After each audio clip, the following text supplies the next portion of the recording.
This video is called Clues from Creation Week. The article is by Andrew Snelling, and in it he tries to consider what type of rocks were the ones that were done or created by God in the first week of creation. And it really kind of isn't an article that says this is the evidence for creation. It's more an article based on what we know about the flood and the rocks that were laid down by the flood. What can be said about the rocks that, as they predate the flood? And so when we look at the rock layers, we're kind of looking at four primary rock layers. The first layer is the rocks that were created since the flood, you might say the recent deposition and erosion.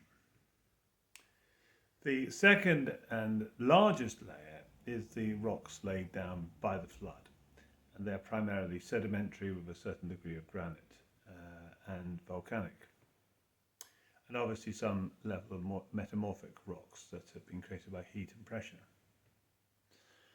Then you have below that a small amount of rocks that may have been laid down in terms of erosion and deposition during that 1500 years from creation to the time of Noah's flood. And then finally you reach the rocks that would be classified as the Creation Week rocks. And they have a definite characteristic, whether they be the sedimentary rocks or the rocks that have granite or lava, that has a different feel to the rocks that we find in Noah's flood. The other characteristic of these rocks is that they don't have any fossils, which is to be expected. The fossils were a creation of the flood. And in standard geology, these would be called the Precambrian rocks.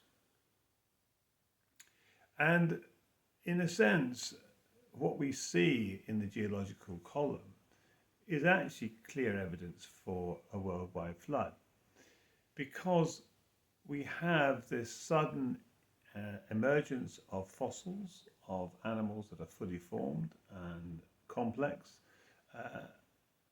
and these are not the product of evolution of millions of years. These are simply what one would expect if the whole world had been inundated by a worldwide flood.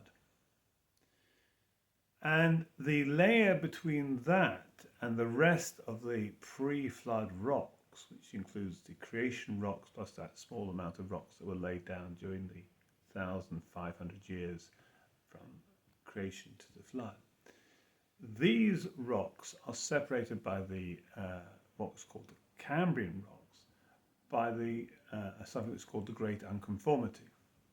And this is a very clear line of erosion that is seen all over the world, and it marks out these two sets of rocks very clearly. And again, this is pretty much solid evidence for a worldwide flood, that something dramatic happened at this point in history, and all the rocks above it, apart from the small amount which was laid down since the flood, are the product of the flood. And everything below would have been the product of the Creation Week, or the time between creation and the flood. We can't really say what was going on there because we have too little evidence, really. We can speculate, and that's why I say this article is primarily a speculation, but that's quite reasonable as long as you understand that's what's going on. But it just kind of is a way of thinking through the rocks we see, and asking a few questions and just kind of being intrigued by why we find the rocks the way they are. But they are very different to the flood rocks, and that does suggest that the flood was a very distinct event with very definite dynamics, and the Creation Week was a very distinct event with very definite dynamics.